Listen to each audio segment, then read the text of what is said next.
a study of the lighting source. So here's a more clean version. There's still a little bit of cleanup I need to do, but we're gonna do a study on the lighting source. So we're gonna do the light source kind of coming in from uh, maybe this direction right here. So if you can see that, and what we want to do is fill in certain areas.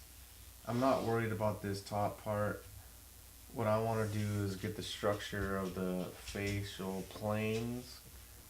So you go right in where things are gonna cause from the lighting a shadow, and then the body parts like the neck especially, because your head is sitting on top of your body parts, and then from there we're gonna not worry about the blades on his hand. Those are gonna be more metallic, so you're gonna do a different thing.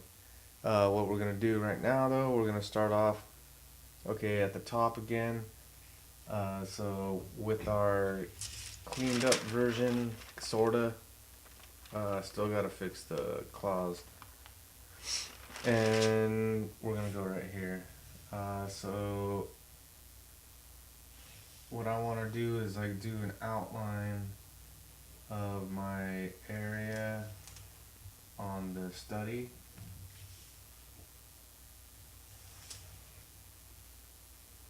We don't need to worry about like being accurate.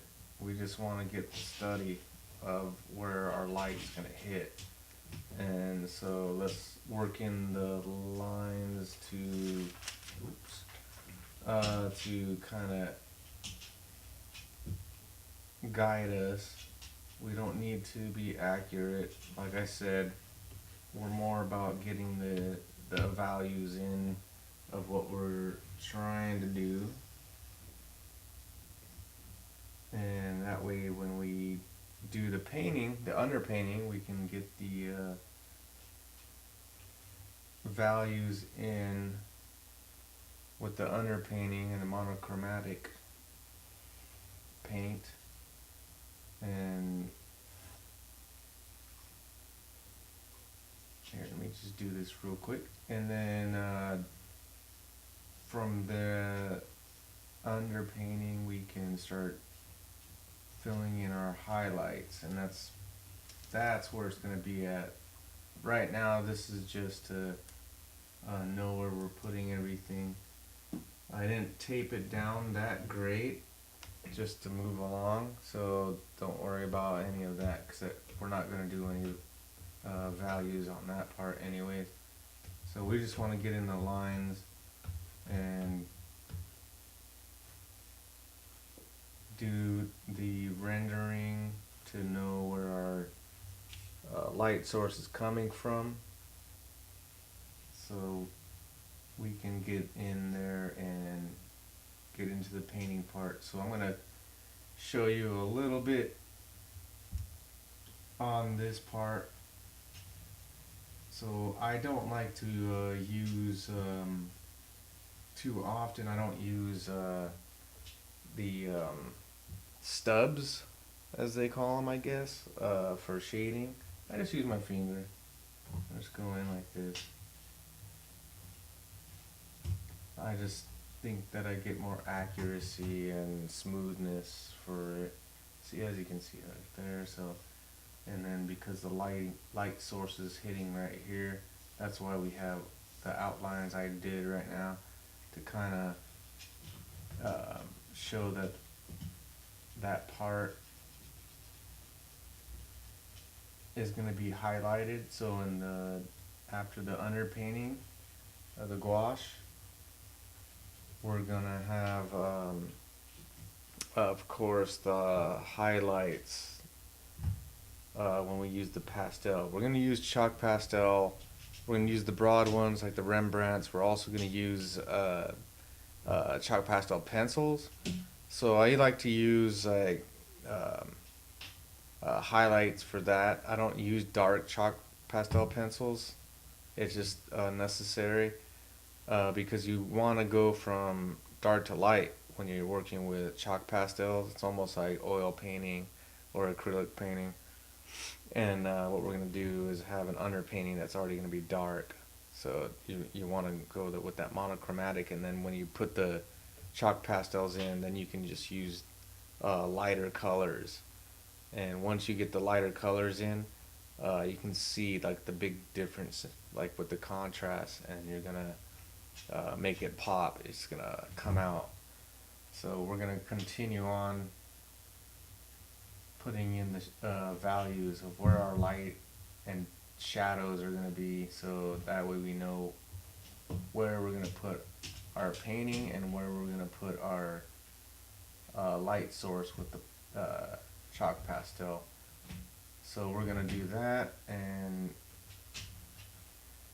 what I'll do is do a few more things with the shading to show you, and I'm just trying to explain my process. That way we can continue forward. As you can see, it doesn't take that long. And once you start doing your values like this, then you can start to develop an understanding of where you need to put things. So like, let's say like right here I want to put a plane for the head and mask part. So it's gonna be like that for this part. And then that way we can establish exactly where our stuff is, as far as the shape of the head and the form of the shadows, like this. So we have everything established as far as like the shape of everything, and we can go from there. And as you can see, it's pretty fast once you do the tracing paper overlay and you do your study. Now in head drawing, that's one of the instructors that taught us. He kind of went over these things, and we did a lot of tracing paper over our study, and then shading on that tracing paper, which is what this is supposed to be about. So that way we can get the structure of the face down, and that way we understand where we're putting everything when we do our completed drawing. And that's where chalk pastel was like really influential in like my ideas of rendering and structure, using the planes of the face, and then of course putting in the highlights with the chalk pastel. So you're gonna get that nice, even, and structured facial features that make it realistic. Because like once you get into it, you'll understand what I'm talking about. Like, oh, that's what it means. Because like when I was learning, it was just like I didn't understand a dang thing until I started doing it, and my instructor was so good at what he was explaining. It just made a lot of sense, and I was like, oh, I can take my drawing and turn it into something more realistic. And a lot of a lot of the instructors and a lot of tutorials, they don't recommend using your finger to blend. So that's my thing. It's only because I have more control, like, and it's evenly spaced to where I want it to be. So it's not there's no wrong way in art. So just make sure that you have that clear in your head. Just do it, and go ahead and put something in that you think that works for you. And then of course when the finished product is the only thing that really matters. And that finished product could, be uh, any subject matter and any style, and of course, and then of course, uh, the outcome of quality is just subjective and based off you. It's not gonna be like based off of who you're trying to draw for and stuff like that. I mean, eventually you're gonna have to, if you go work for like say a comic book company, they want to see a certain standard of artwork, and all these other factors go into it for print, things like that, and it could be a good thing and it could be a bad thing because it might take away from your creativity and you won't get to a point of growth sometimes because you have to cater to that for a publisher or for a media company, and sometimes it doesn't translate very well. Like your style might not work with the whole thing, or you're just constricted by editorial and purpose for print and story or whatever it might be, marketing. There's all these other factors, but this is just for fun. And if your product comes out pretty good, then you can do something else with your original art. You can make another. You can make a living out of doing like portrait drawing or other artistic collaborations. It could be like a number of things, and that always comes up. So just keep your options open, and don't think that, oh, I have to work for this certain company or this certain brand or whatever it may be. So we're structured pretty well off right now. This is what I think how the lighting and shadows should be, and as you can see, that's hopefully making sense, and we can move forward from here to get to the underpainting, which is the most important thing that I want to show, because that's where you're gonna do your main artwork over. It's when you get that underpainting and you get that gouache on there to set up for your highlights using chalk pastel and everything. Obviously there's going to be some cleanup and lighten up the pencil work first. So what you got here is you got your little study, if you can see that. You got your study of where your light and shadow is going to be for the majority of it, especially in the facial structure and everything like that. This is the mask, and the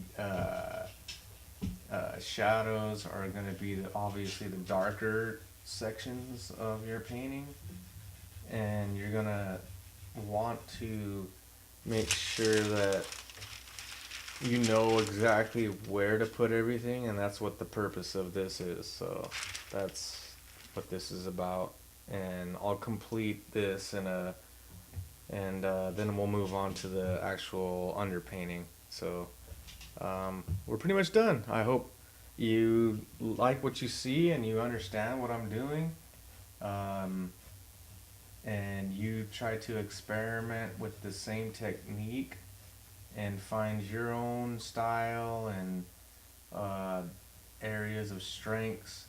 And if you like what you're doing, maybe even go to just colored pencil by itself.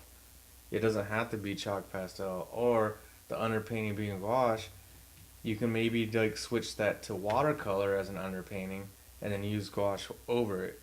So there's plenty of things to do like that. That's why I brought up like Matt Bush or Mark Crilly. Mark Crilly uses a lot of colored pencil, and so he does like just uses micron pens, and he'll use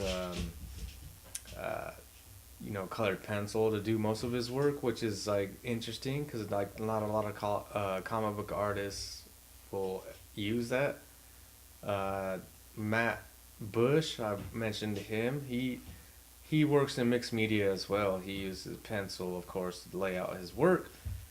Goes into like acrylic, does it starts off with his contrast, like all black, uh, like not an acrylic, but it's a technique that's used for painting. So when you use acrylics or oils over it, you're gonna uh, have that black shadowy stuff just already set up.